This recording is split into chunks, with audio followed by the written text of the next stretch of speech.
Hace unos años, el joven ruso que aparecerá prontamente en pantalla, Hasbulla, es conocido. Es muy conocido en los medios sociales. Incluso hay stickers, memes, videos de él corriendo en casi todos nuestros aparatos. Este joven se hizo muy famoso porque aunque tiene 24 años de edad, su voz, su tamaño y su rostro parece de un niño de 5 años. Y aunque él le ha sacado provecho a esto y se ha hecho famoso y millonario, ciertamente él tiene una condición llamada acondroplasia, que evita que su desarrollo sea normal. Y él parece lo que no es y no es lo que parece. Desafortunadamente, en el año 2025, hay cientos de miles de millones de cristianos que padecen de una condición espiritual similar. Llevan muchos años visitando la iglesia, llevan muchos años escuchando sermones, llevan muchos años sirviendo en algún ministerio, pero espiritualmente son niños. ¿Sabe qué? Ese no es el plan de Dios para su iglesia. La iglesia es un conjunto de creyentes, gente que ha nacido de nuevo, que se reúnen el primer día de la semana a alabar al Señor, a escuchar la palabra predicada, dirigida por sus pastores, donde celebran la comunión y el bautismo como ordenanzas y son equipados y preparados para ir a dar por gracia lo que por gracia han recibido. Se supone que en ese proceso, sin importar los años que llevemos en el Señor, nosotros crezcamos y maduremos. No que nos quedemos en el mismo lugar que la temporada en la que Dios nos salvó. Así que en este primer domingo del año 2025, nosotros como sus pastores queremos desafiarlos a lo que va a ser el tema que nosotros vamos a perseguir durante el 2025. Y es a la madurez espiritual. Es al crecimiento espiritual. Es a resistir quedarnos como hemos llegado en esta mañana a este lugar. Y yo creo que el Señor nos ha dejado un gran tratado en las Escrituras que nos va a ayudar, nos va a desafiar, nos va a animar, pero también nos va a dar las herramientas para entender que Dios detesta que usted y yo, si somos creyentes, permanezcamos como bebés espirituales. Y ese tratado es la primera carta del apóstol Pablo a los Corintios. Y yo le pido, por favor, que vaya a la copia de sus Biblias a Primera de Corintios, escuche bien, capítulo 3, versículo 1.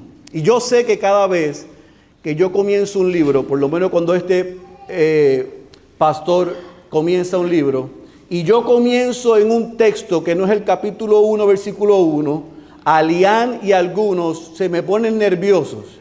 Pero tranquilos, la semana que viene vamos a comenzar en el capítulo 1, versículo 1.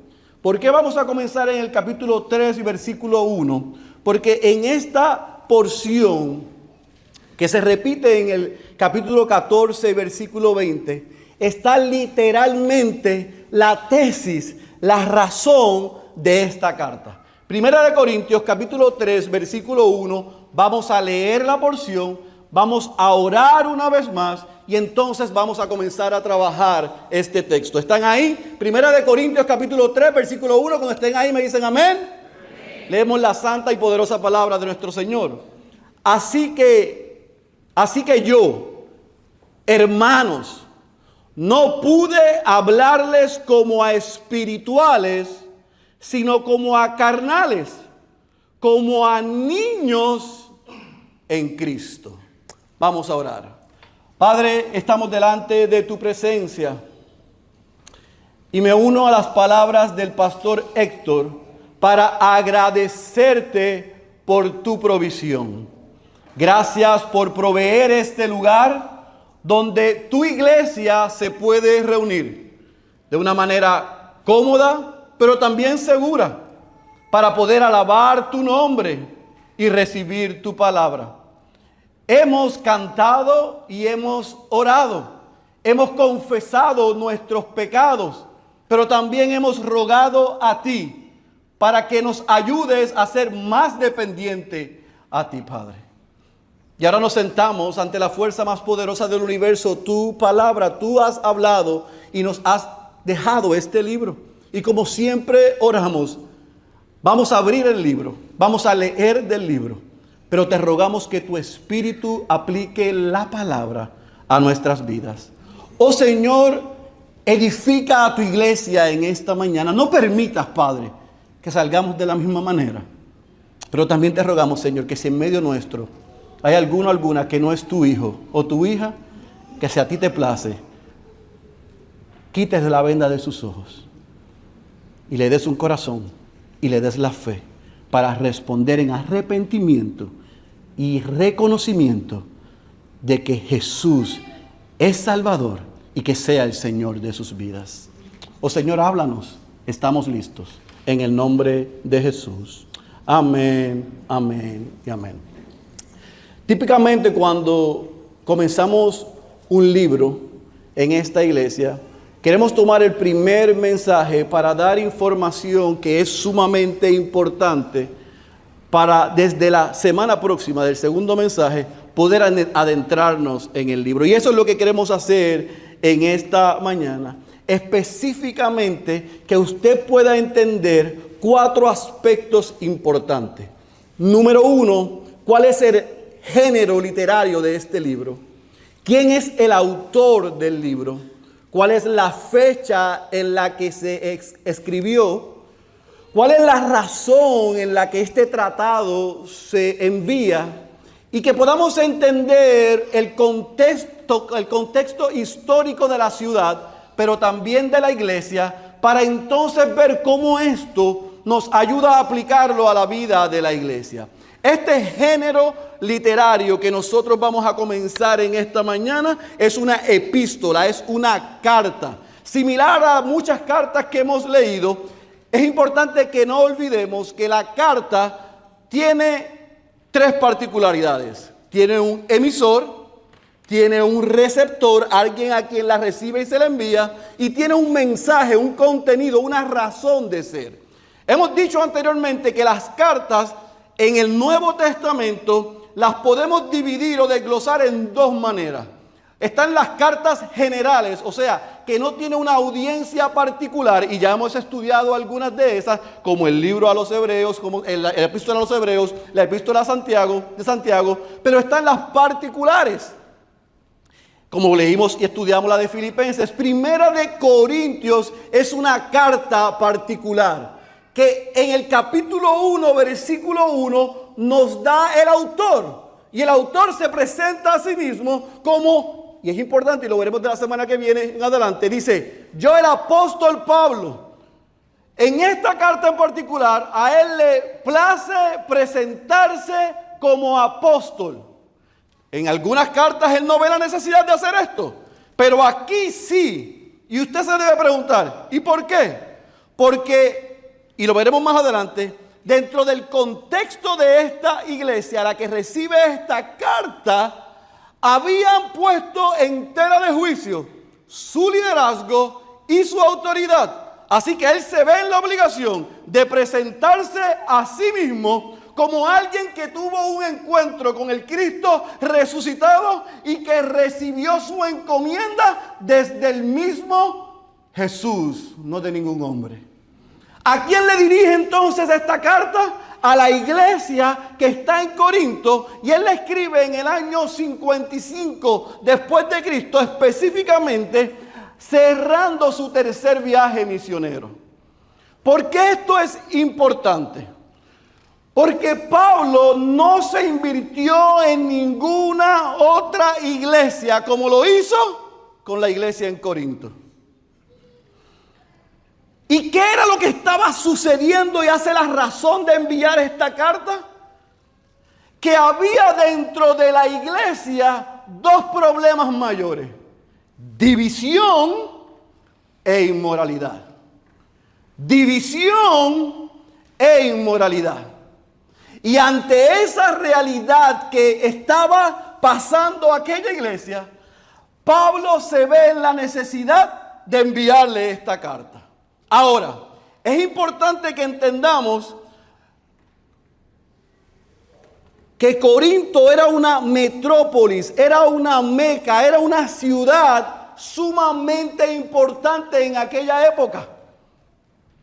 Era una ciudad con un gran atractivo turístico, era una ciudad con un gran atractivo comercial, era una ciudad que era un centro deportivo. Allí había de todo en exceso. Al punto que esa ciudad, que era una meca, que era una metrópolis, tiene la realidad de que desafortunadamente era una ciudad totalmente pagana e inmoral. Para que usted tenga una idea, el templo de la diosa Artemisa estaba en Corinto. Se cuenta que en aquella ciudad habían sobre 1000 sacerdotisas, que no eran otra cosa que prostitutas. Se conocía como la ciudad de la fornicación y el adulterio.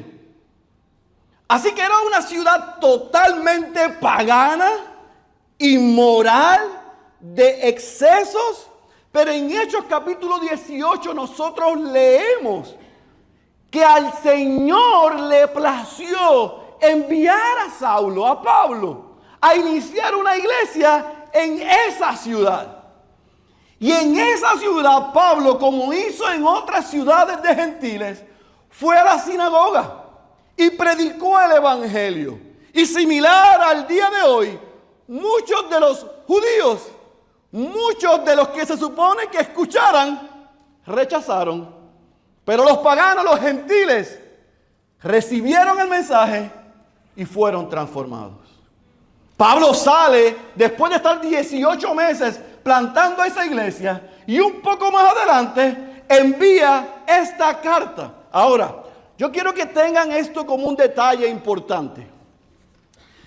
Esta carta que aparece en la copia de nuestras Biblias, en el canon, en los 66 libros, dice primera carta a los Corintios.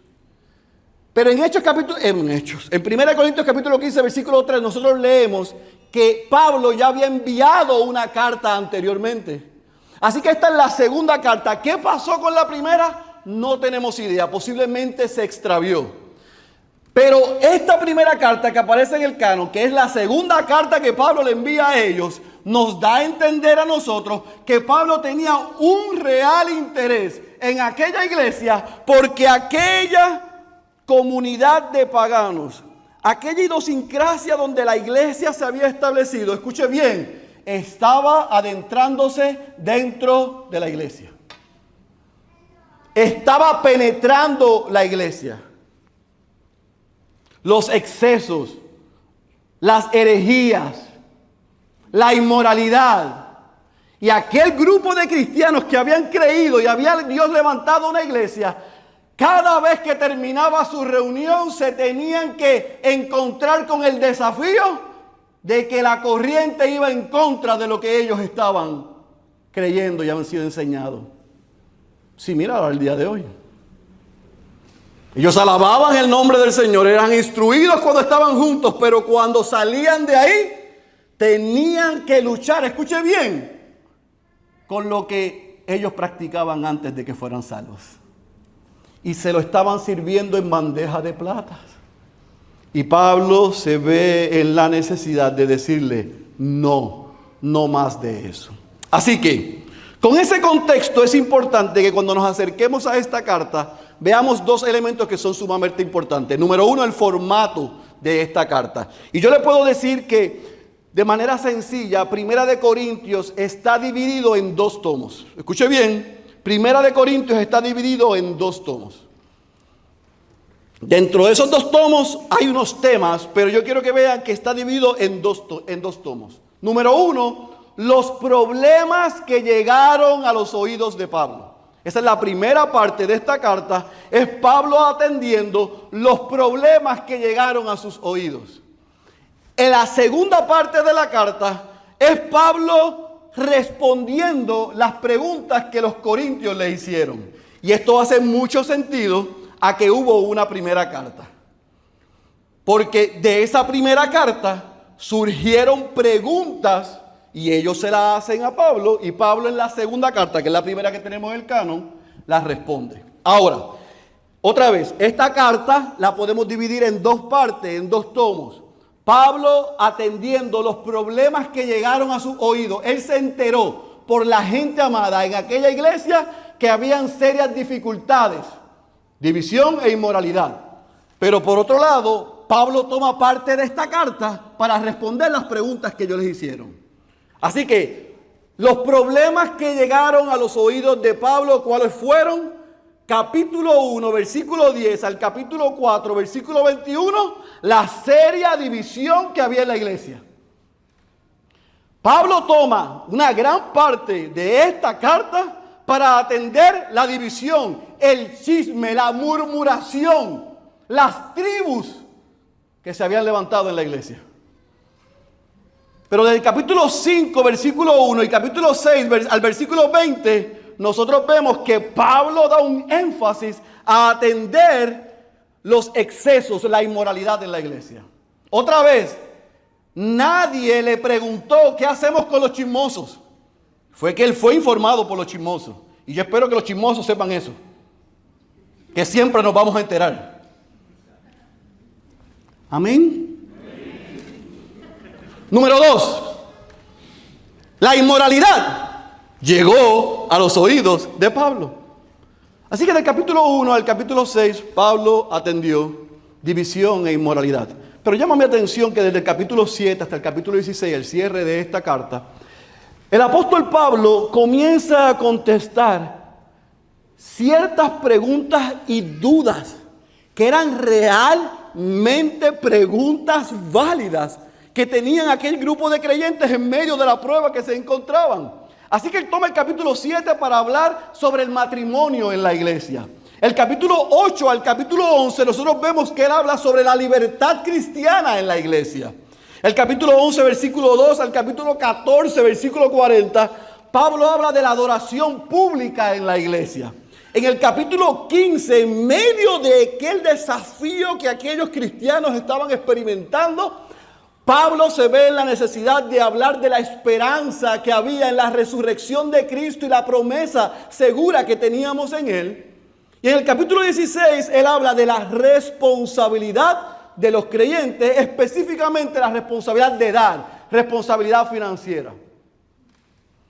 Así que otra vez, cuando nos acercamos a este libro, lo vamos a ver en dos tomos, en el formato de que estuviesen hablando de dos capítulos diferentes, y dentro de esos capítulos son el tema de la división y la inmoralidad que llegó a él, y preguntas válidas que ellos le hicieron sobre el matrimonio, sobre la libertad religiosa o la libertad de culto, la libertad de conciencia, sobre la adoración pública, cómo se celebra la cena del Señor, qué hacemos con los dones espirituales. Vemos que él le da un énfasis a que ellos pudiesen no olvidar la esperanza y la resurrección de Cristo, y cierra imponiendo una responsabilidad sobre los creyentes. Ahora, como hacemos cada vez que nos acercamos a un libro, queremos ver el libro a través de toda la gran historia de la Biblia. Cómo Primera de Corintios encaja en lo que son los temas doctrinales. ¿Es una carta simplemente para un grupo de creyentes de cómo deben vivir la vida cristiana y en santidad? Sí. ¿Pero es lo único? No. Entonces, ¿qué nos va a enseñar o qué temas doctrinales resaltan en Primera de Corintios? Número 1, nosotros vamos a ver la soberanía de Dios sobre todas las cosas. Principalmente sobre su iglesia. Mire, amados, estamos el 5 de enero de 2025 en un nuevo local donde la Iglesia Bautista Ciudad de Dios se está reuniendo porque el Señor, el dueño y el pastor de ella es Jesucristo, no es ninguna institución humana. Aunque ellos creían, nuestro Dios soberano había decretado que el 5 de enero de 2025 su iglesia se reuniría aquí. Porque Dios es soberano. Él gobierna a los suyos. Él está en control de todas las cosas. Nada se escapa de su omnisciencia, de su poder. Y nosotros podemos descansar en eso.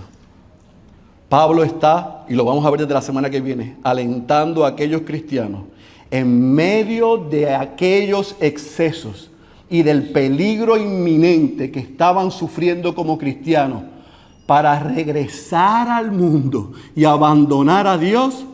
Pablo apunta, tengan paz. La obra que Dios Padre hizo a través de Dios Hijo por el poder del Espíritu Santo es la que gobierna esta iglesia. Lo mismo en el 2025 con Ciudad de Dios.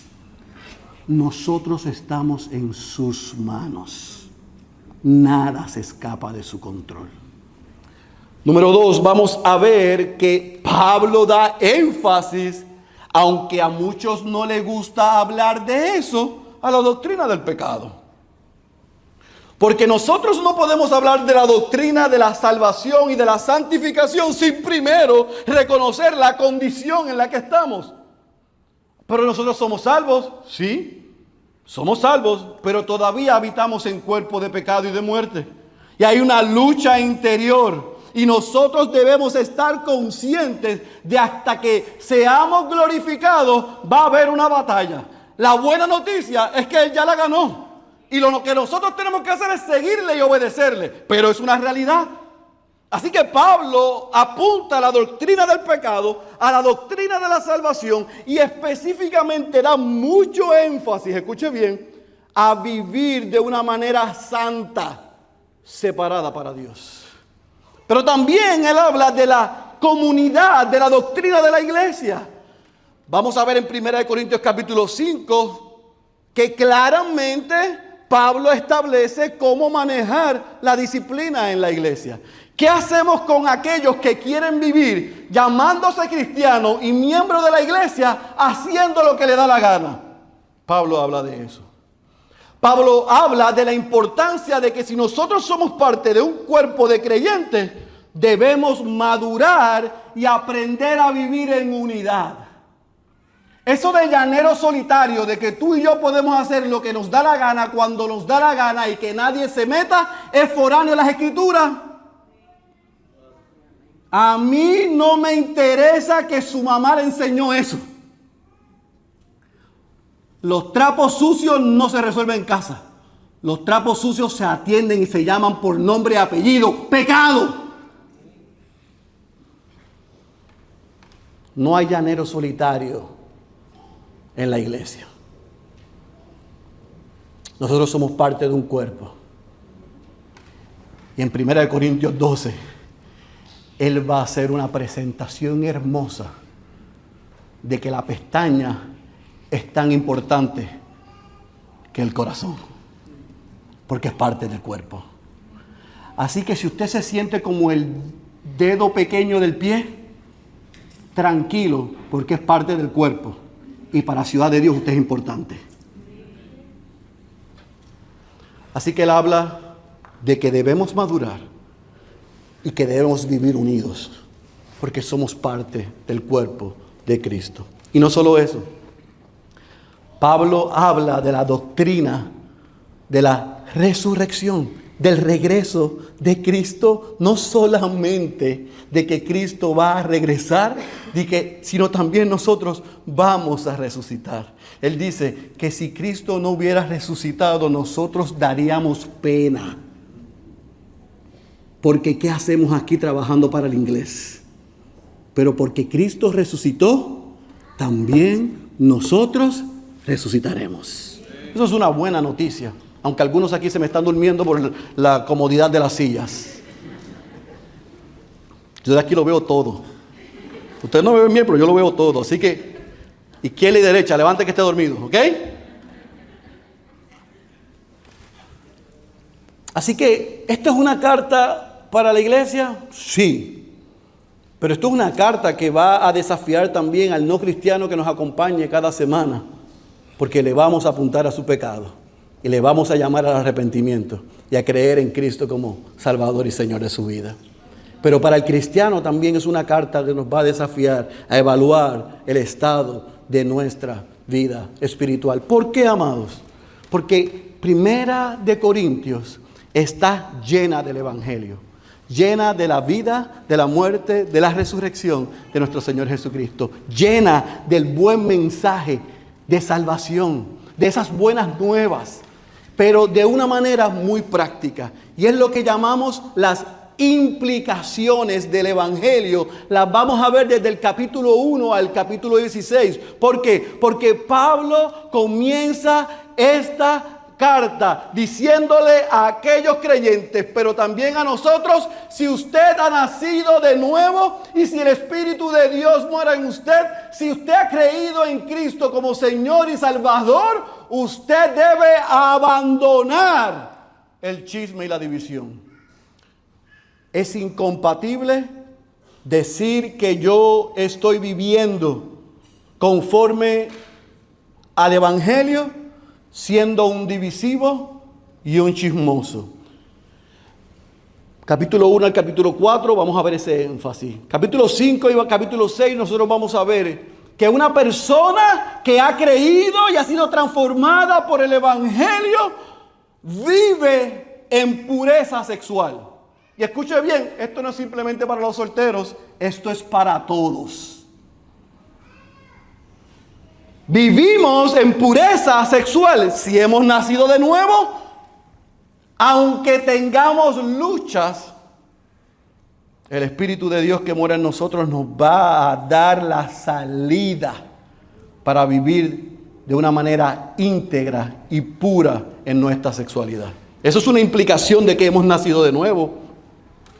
En el capítulo 7 nosotros vamos a ver cómo Dios espera que aquellos que han nacido de nuevo piensen, actúen y se comporten correctamente en sus relaciones. Y si Él toma un tiempo para hablar a los solteros, a los matrimonios, a los divorciados y a los que están viudos, Él no excluye esa temática, pero la enseña desde una perspectiva totalmente diferente a la cultura. ¿Sabe? Yo llevo 4 días desde que regresé del exilio. Y lo único que escucho una y otra vez en todos los foros que he estado los pasados 2 días: pero ¿cuál es el problema si el divorcio es normal? ¿Qué es el problema con que convivamos? ¿Cuál es el problema que yo haga con mi vida aquello y lo otro? Cuidado de que lo que esté ejerciendo sobre nosotros una cosmovisión sea la cultura y no el Evangelio. Porque si hemos sido transformados por el Evangelio en este mundo caído, en este mundo de pecado, que ciertamente algunas de las cosas que acabo de mencionar son tristemente una realidad, si nos llegan a suceder, vamos a experimentarlas y pasar por ellas como gente que ha nacido de nuevo. Hay implicaciones Yo no puedo decir soy cristiano y vivo como me da la gana. Pablo dice en el capítulo 8 al capítulo 11, ustedes tienen una libertad de conciencia, pero aprendan cómo deben ejercerla. Libertad de conciencia y libertad cristiana no es igual a vivir como me da la gana.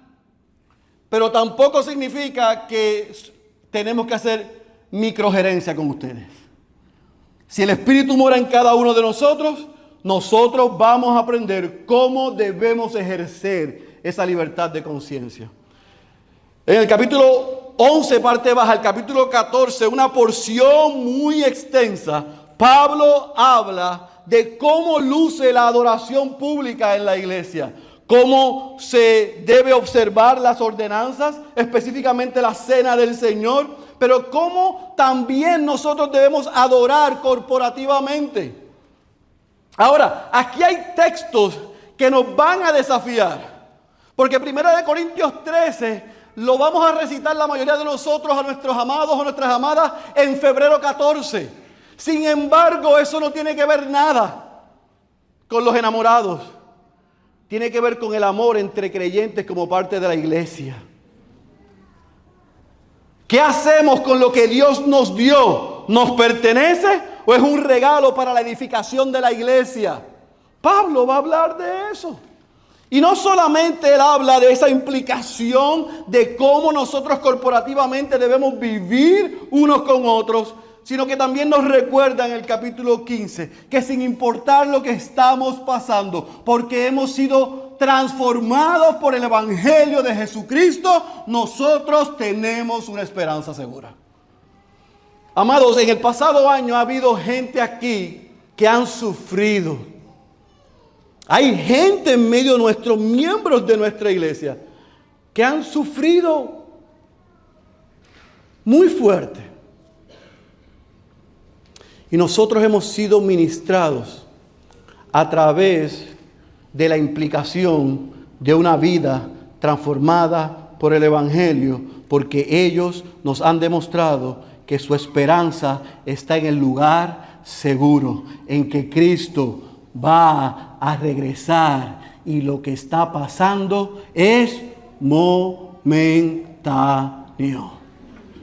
Quiera Dios que lo que Él tenga delante de nosotros en el 2025 no nos haga perder de perspectiva dónde deben estar nuestros ojos. Porque yo no sé lo que va a pasar en el 2025.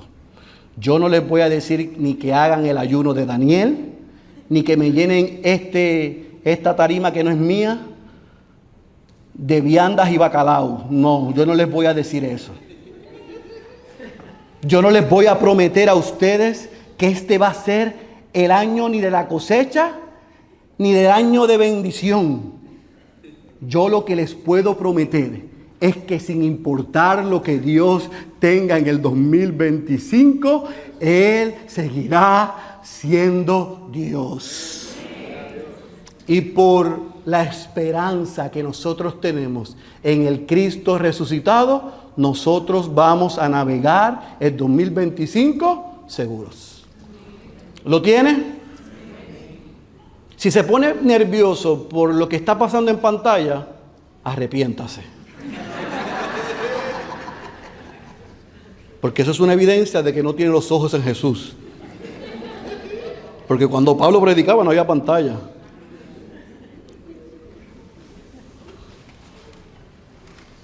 Amados, ¿qué aprenderemos como iglesia? ¿Por qué estudiar 1 Corintios? ¿Por qué ir a través de un tratado sobre división, inmoralidad, matrimonio, libertad, adoración pública? ¿Por qué hablar de la resurrección o de la responsabilidad como iglesia? ¿Por qué atender esos temas? Amados, porque nosotros no somos muy diferentes. Y la época en la que estamos viviendo como iglesia no es diferente a los retos y desafíos que enfrentaron aquellos cristianos en Corinto. Yo quisiera decirle otra cosa. Pero el país en el que vivimos cada día es más inmoral. El país en el que vivimos cada día más entra en excesos. El país en el que vivimos vive cada día más alejados de Dios. Y la iglesia del Señor, desafortunadamente, ha olvidado que debe ser sal y debe ser luz. Hemos permitido un montón de elementos dentro de la iglesia para ser atractivos, para ser contemporáneos. El pragmatismo ha llenado la iglesia. Los hombres han sacado a Cristo del trono. Yo estuve recientemente con un grupo de ellos. Y lo único que yo escuchaba es: te bendigo, te bendigo, te bendigo, te bendigo. Usted no tiene el poder de bendecir a nadie. El único que nos bendice se llama Dios. Dios nos bendiga. Porque eso es lo que necesitamos. Que Dios bendiga a su iglesia. Que Dios siga siendo el dueño de ella y nosotros nos sometamos al señorío de Cristo. Los mismos desafíos que enfrentaban los corintios los enfrentaremos nosotros. Y por más sana doctrina que salga de este púlpito, nosotros vamos a tener que enfrentar la división y vamos a tener que enfrentar y atacar la inmadurez. Yo quisiera, como Pablo, hablar de otras cosas, pero desafortunadamente todavía vemos muchos niños espirituales. La buena noticia es que no nos tenemos que quedar así. Y ese es el reto que Pablo le hizo a ellos. Y es el mismo reto que nos hace a nosotros. Vivamos de una manera santa, separada y de una manera que muestre crecimiento espiritual. Por eso, concluyo este primer mensaje en Primera de Corintios, desafiándonos, como Pablo desafió a los corintios, a la iglesia que 6 años después de haber iniciado queremos ser. Queremos ser una iglesia que sea santa, no que se vista de blanco, no, sino que viva separada para Dios. Queremos ser una iglesia unida. Una iglesia que muestre lo que las pasadas semanas ustedes mostraron. Y una iglesia amorosa, que realmente nos interesemos los unos por los otros, pero principalmente por los que todavía no han escuchado ni han respondido. Esa es la iglesia que Pablo anhelaba que los corintios fueran, y es la iglesia que los pastores de Ciudad de Dios anhelamos que nosotros seamos. Una iglesia santa, una iglesia unida, una iglesia amorosa. Amado, si usted va a hacer una resolución, no hay ningún problema. Haga el detox que tenga que hacer por todo lo que se va a comer hasta mañana. Haga la promesa de que va a hacer el plan de lectura de la Biblia y yo voy a empujarle para que no me lo deje en junio. Ponga los muebles en su casa de manera diferente y pinte la casa como usted quiera. No tengo problema con eso. Pero si va a ser una resolución que tenga sentido eterno, ¿qué tal si nos comprometemos a vivir de manera santa, a vivir unidos y a demostrar el amor de Cristo? Yo creo que esa resolución y que esa promesa es consona con el plan de Dios para sus hijos. Que el Señor nos ayude, porque al final del día, mis amados, esa fue la oración de nuestro Señor Jesucristo por nosotros. Usted sabe que antes de que Cristo fuese crucificado, antes de entregar su vida, porque nadie se la quitó, oró por usted y oró por mí. Y oró de esta manera. Mire lo que dice Juan capítulo 17, versículo 23, en una de mis oraciones favoritas. La gloria que me diste les he dado, para que sean dos, no, para que sean uno, así como nosotros somos uno, yo en ellos y tú en mí, para que sean perfeccionados en unidad, para que el mundo sepa que tú me enviaste y que los amaste tal como me has amado a mí. Que en el año 2025 quiera el Señor que esa oración y lo que Pablo le enseña a los corintios sea una verdad para esta iglesia. Vivamos de manera santa, vivamos de una manera que demuestra unidad y que el amor que hemos recibido lo compartamos con los de adentro, pero también con los de afuera. El que tenga oídos para oír, yo ruego que haya escuchado la voz de Dios. Cierre sus ojos y permítame orar. Padre, gracias por el poder de tu palabra. Gracias por la persona de Cristo. Gracias por el testimonio del apóstol Pablo y el amor y el celo por aquel grupo de creyentes en Corinto.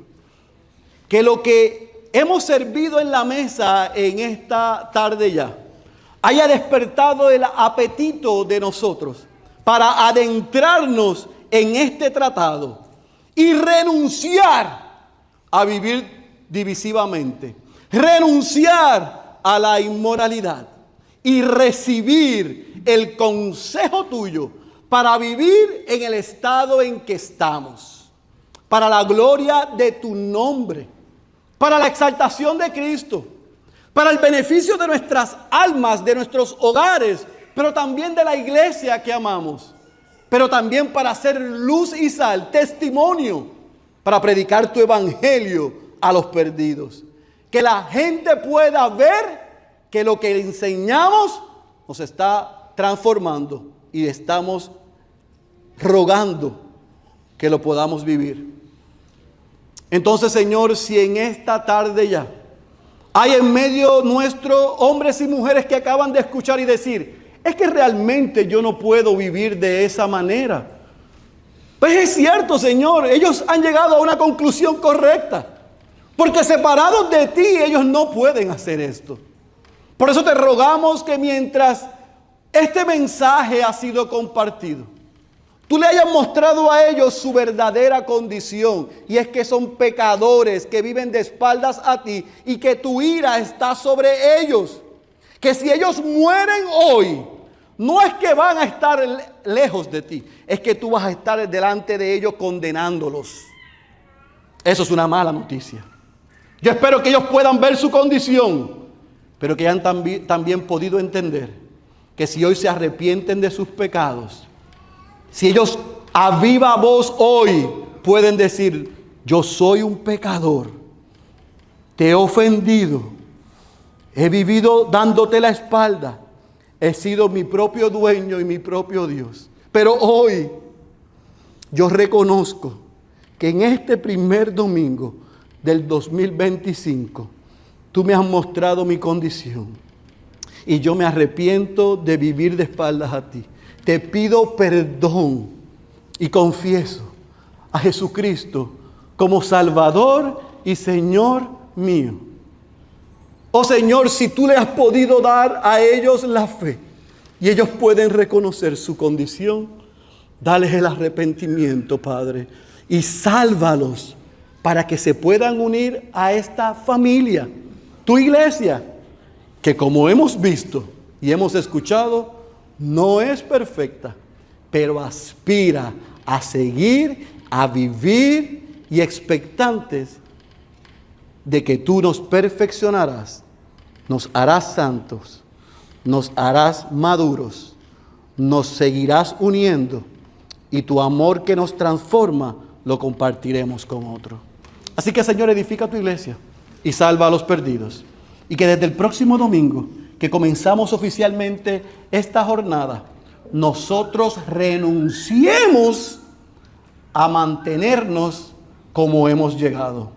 No queremos más niños espirituales. Queremos que en el 2025 la Iglesia Bautista Ciudad de Dios crezca espiritualmente para tu gloria. Esa es nuestra oración en el nombre de Jesús. Amén, amén, amén.